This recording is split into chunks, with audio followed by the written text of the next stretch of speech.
వడగళ్ల వాన ప్రభావంపై సీఎం కేసీఆర్ ప్రత్యేక దృష్టి సారించారు. ఇవాళ లేదు రేపుగా రాళ్లవాన ప్రభావిత జిల్లాలో పర్యటనకు సీఎం కేసీఆర్ సిద్ధమయ్యారు.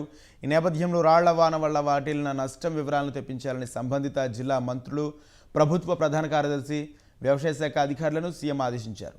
ఈ నివేదికలను పరిశీలించి నిర్ణయం తీసుకుని ఎక్కువ నష్టం వాటిల్లిన జిల్లాలో సీఎం పర్యటించనున్నారు.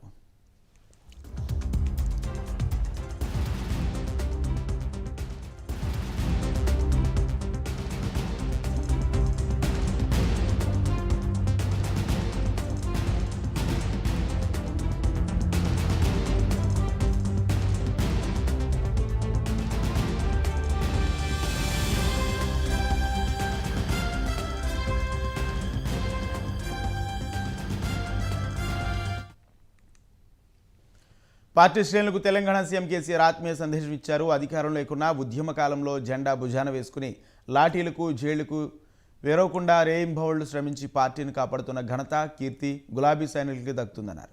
14 పండ్ల పేగులు తెగేదాకా కొట్లాడి తెలంగాణ రాష్ట్రాన్ని సాధించుకున్నామని, ప్రజల ఆశీర్వాదం, నిబద్ధత కలిగి లక్షలాది కార్యకర్తల అసమాన కృషితో అపురూప విజయాలు సాధించి 2 సార్లు తెలంగాణ రాష్ట్రంలో బీఆర్ఎస్ అధికార పగ్గాలు చేపట్టిందన్నారు. ఇది ఎన్నికల సంవత్సరమని, నిరంతరం ప్రజల్లో ఉంటూ పనికిమాలిన పార్టీలు చేసే దుష్ప్రచారాలను తిప్పుకొట్టాలని కేసీఆర్ తెలిపారు. భారత రాష్ట్ర సమితిని మరింత బలోపేతం చేసే బాధ్యత మీ భుజాన వేసుకోవాలంటూ ధర్మమే జయిస్తుందని పార్టీ శ్రేణులకు సందేశం ఇచ్చారు.